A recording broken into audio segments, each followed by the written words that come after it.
Pakistan agricultural research council.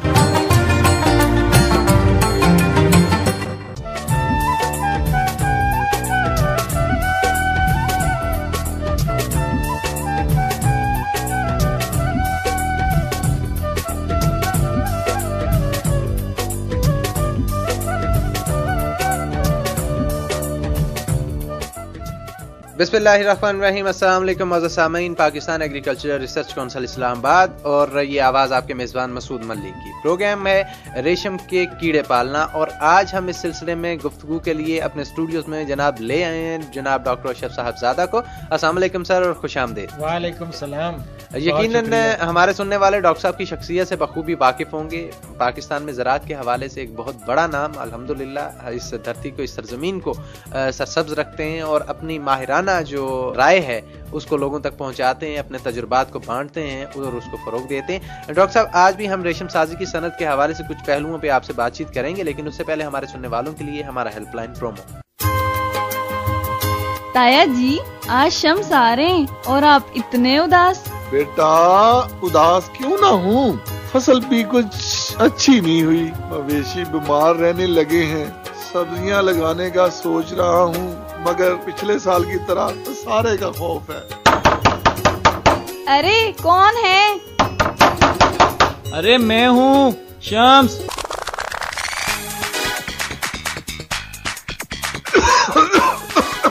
Shams आ गया, शम्स आ गया।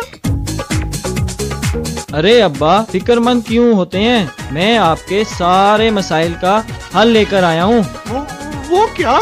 अब आप अपने ज़राई मसाइल का हल 0800555056 पर कॉल करके मालूम कर सकते हैं। यहाँ ज़राअत के हर शोबे से साइंसदान आपकी रहनुमाई के लिए मौजूद हैं और ये कॉल बिल्कुल फ्री है। अच्छा, मगर किस वक्त फोन करें? हर पीर से जुम्मे तक सुबह 9 बजे से दोपहर 3 बजे तक। पाकिस्तान ज़राई तहकीकाती कौंसिल इस्लामाबाद किसान की खिदमत में पेश।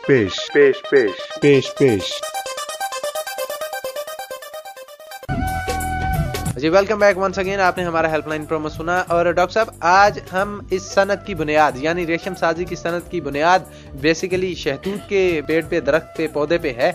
तो मैं ये चाहूंगा कि हम रेशम साजी की सनत के लिए शहतूत की काश्त, आज के प्रोग्राम को ये मौजूद दिया मैंने, इस बारे में आपसे बातचीत करेंगे और क्या हवाला है, क्या वो तजावीज़ है जो आप सुनने वालों तक पहुँचाते हैं। मली साहब, रेशम के कीड़ों की परवरिश के लिए मुनासिब खुराक यानी शहतूत के पत्तों को खास अहमियत हासिल है। जी जी। इसलिए शहतूत की बेहतर तौर पर काश्त और मुनासिब नशोनुमा जरूरी है।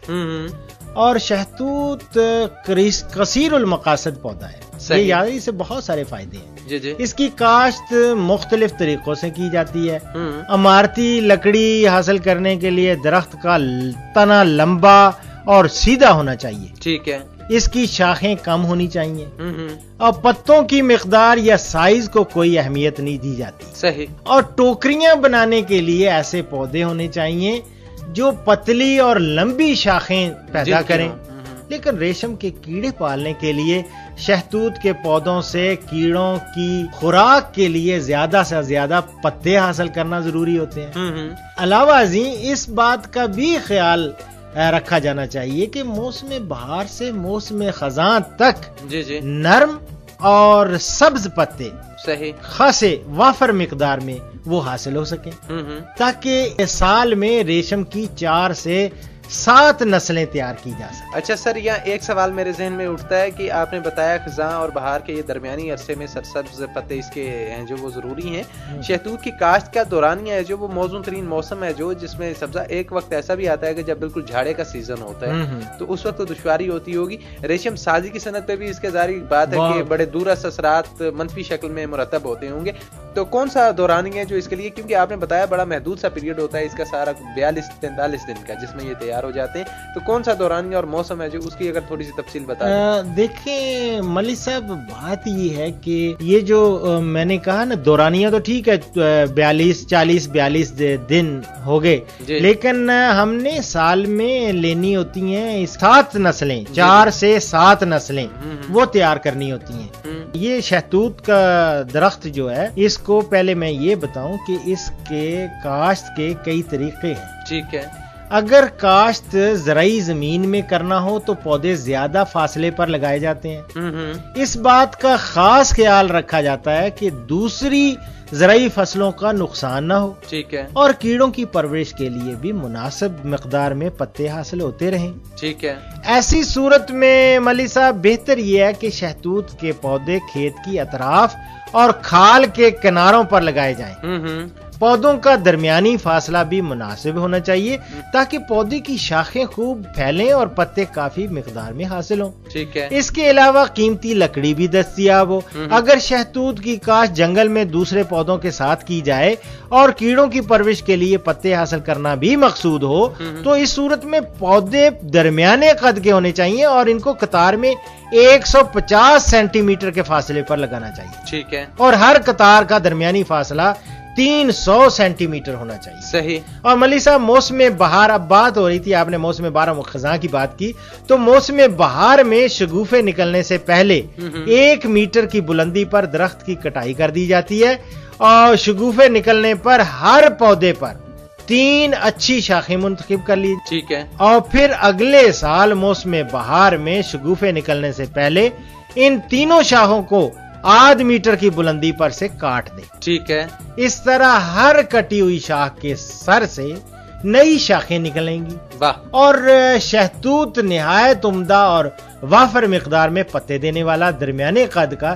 درخت بن جائے گا۔ ٹھیک ہے، اور بڑے درختوں کی نسبت ان سے پتے توڑنا آسان ہوتا ہے، اور بالکل پتے بھی نسبتاً عمدہ ہوتے ہیں۔ اس کے علاوہ شہتوت کی کاشت دوسرے طریقوں سے بھی کی جاتی ہے۔ جی سر، وہ ان پہ کچھ تھوڑا سا حوالہ دیں گے ان کا آپ؟ جی، یہ ملی صاحب جاپان، چین اور کوریا میں یہ طریقے جو ہیں خاص طور پر رائج ہیں۔ ٹھیک ہے، یہ ایک خاص طریقہ میں بات کرنے لگا ہوں۔ اس طریقہ یہ ہے کہ جنوری کے آخر یا فروری کے شروع میں شگوفے نکلنے سے پہلے پودوں کی کاشت، فاصلہ رکھا ہے انہوں نے 40 سینٹی میٹر اور 180 سینٹی میٹر، ٹھیک ہے، یعنی 40 اور 180، ایک طرف 40 سینٹی میٹر اور دوسرا 180 سینٹی میٹر کے فاصلے پر کی جائے، اور اسی سال جون میں 10 سینٹی میٹر کی بلندی پر ان کی کٹائی کر دی جائے۔ ٹھیک ہے، نئے شگوفے نکلنے پر 3 اچھی شاخیں منتخب کر لی جائیں